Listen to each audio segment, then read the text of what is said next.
হয়, এই মুহূৰ্তত মই উপস্থিত আছোঁ মানস ৰাষ্ট্ৰীয় উদ্যানৰ বাঁহবাৰী বনাঞ্চলত আৰু এই বনাঞ্চলত আজি যি বিশ্ব হস্তী দিৱস আৰু আজি বিশ্ব হস্তী দিৱসৰ দিনতে দেখিবলৈ পোৱা গৈছে ৰাতিপুৱাৰ পৰা বাঁহবাৰী বনাঞ্চলত এই ধৰণে মহল কেম্পত বন্য হস্তী দিৱস পালন কৰাৰ প্ৰস্তুতি গ্ৰহণ কৰিছে। এয়া কেমেৰা সহযোগে দেখুৱাই আছে যে কি ধৰণে শাৰী শাৰীকৈ হাতী একেলগ কৰি তেওঁলোকে কি ধৰণৰ নীতি নিয়মবোৰ আছে এইবোৰ কৰি আছে আৰু আজিৰ দিনত হাতীৰ আচলতে মহত্ব কি বা মানস ৰাষ্ট্ৰীয় উদ্যানে কি ধৰণে এই ধৰণৰ ব্যৱস্থা গ্ৰহণ কৰিছে এই বিষয়ে জানিবলৈ চেষ্টা কৰিম। মোৰ সৈতে এগৰাকী বিষয়া আছে। ছাৰ, কি ক'ব, কি ধৰণৰ প্ৰস্তুতি গ্ৰহণ কৰিছে বা আজি কি কি কাৰ্যসূচী আছে? মানাহ অভয়াৰণ্যৰ আমাৰ বাঁহবাৰী ৰেঞ্জত মহল কেম্পত আমি আজি এলিফেণ্ট ডে পালন কৰিছোঁ।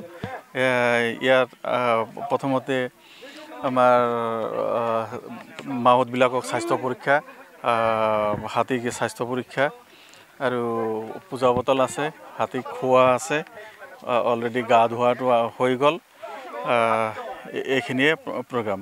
তাৰোপৰি আৰু ভাল এটা খবৰ হ'ল আমাৰ বাক্সা হেল্থ ছ'চাইটিয়ে আমাক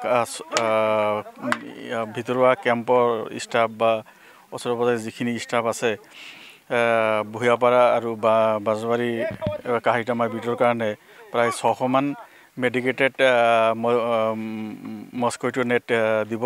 আমি সেইখিনিও বিতৰণ কৰিম আজি। বৰ্তমান হাতীৰ সংখ্যা কিমান আছে আনুমানিকভাৱে বা কেনেধৰণৰ বৃদ্ধিৰ সংখ্যা? হাতী আমাৰ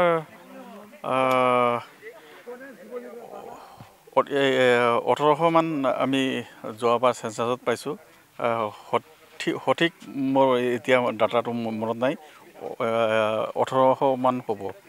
আৰু আমাৰ ডিপাৰ্টমেণ্টৰ হাতী 60মান আছে। মুঠতে আজি দিনজোৰা কাৰ্যসূচীৰে এনেকৈ কৰিব? হয়, তেনেকুৱা আছে। আমাৰ EDC মানুহবিলাকক মাতিছোঁ, তেওঁলোকক মেন এলিফেণ্ট যিটো কনফ্লিক্ট হৈছে তাৰ বিষয়ে সজাগতা সম্পৰ্কে অলপ আলোচনা কৰিম। এইখিনিয়ে আমাৰ কাৰ্যসূচী। হয়, এনেকৈ দেখিবলৈ পোৱা গৈছে যে আজি যি বিশ্ব হস্তী দিৱস আৰু দিৱসৰ দিনাখনতে যিসকল হাতীৰে মানস ৰাষ্ট্ৰীয় উদ্যানত বিভিন্ন ধৰণৰ কাম কাজ কৰা হয় বা জীৱ জন্তু সুৰক্ষিত ৰখাৰ কাৰণে চেষ্টা কৰা হয়, সেইসকল হাতীক আজি কি ধৰণে তেওঁলোকে পূজা অৰ্চনা কৰা বা অন্যান্য ধৰণে গা পা ধুৱাই ভাল খাদ্য খোৱাৰ কাৰণে বিষয়াসকলে আহি উপস্থিত হোৱা পৰিলক্ষিত হৈছে।